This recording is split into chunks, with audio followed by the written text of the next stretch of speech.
There you go.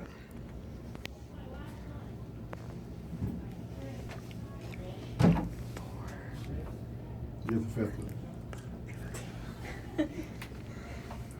Why physician-assisted suicide should be legalized in the United States of America. Physician-assisted suicide should be legalized for many reasons, some of which may include that the patient's illness may be more pain than the actual pain of death. As the medical field has progressed, we now have the ability to prolong life, whereas 100 years ago, the patient may have already succumbed to the effects of their illness. The cost of prolonging life is substantially more expensive, in the plain fact that it should be the right of the human whether he or she wants to live or die. Illness may be more pain than the pain of death. Life-threatening illness, as in brain cancer, has many symptoms, such as change in personality, memory loss, loss of motor functions, loss of bodily functions, and as signs said, these are all of the symptoms for that. Treatments for cancer are fatigue, hair loss, nausea, vomiting and diarrhea, depression, anemia, and constipation come from the treatments in the thing.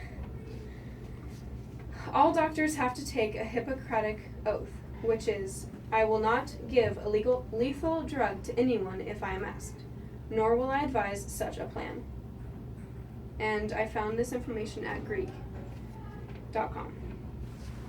The oath that was given to the doctors did not take into consideration the medical advancements that would surely take place in the future. Some of those advancements are the ventilator, which is life support, forcing oxygen throughout the body, providing organs with nutrients they need to survive. IV aids the person, giving them the correct amounts of fluid and electrolytes to keep their heart beating at the correct rhythm. These processes have proven to be very costly, not only to the patients, but also to the hospitals, to the insurance companies. Financial costs for prolonging life versus suicide. A person is eligible for Medicare if over the age of 65. Medicare is a federal medical insurance. And there's also individual insurance for others under the age of 65. Life support in ICU costs up to $5,000 a day. And for the minimum, it is $1,500. Pills prescribed to end life are around $40, which makes it cheaper to be in assisted suicide situations. Regardless of the financial cost, nothing is worth more than the patient's right to decide. Right of the patient to decide. Dying with dignity. If you're a cancer patient and you lose your hair, it is not considered dignity to some people. They feel as if they are very ugly without hair, which is sad, but burdens on the family. If someone's in a coma and they cannot wake up from the coma, it is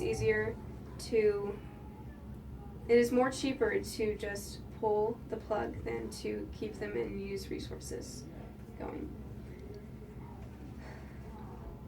Physician-assisted suicide should be legalized in the United States of America. Moreover, I feel it is important to take into consideration the patient's wants for his or her life, even if it isn't what the doctor would have wanted. Humans should have the right to decide what they want to do with their body, taking into consideration their situation. Together, we should make certain each person's life is preserved or ended with respect. My sources are Greek medicine, and I use that talking about the Hippocratic Oath, Signs and Symptoms from the Natural Brain Tumor Society Journal, and the top 10 pro and con arguments for euthanasia from procon.org.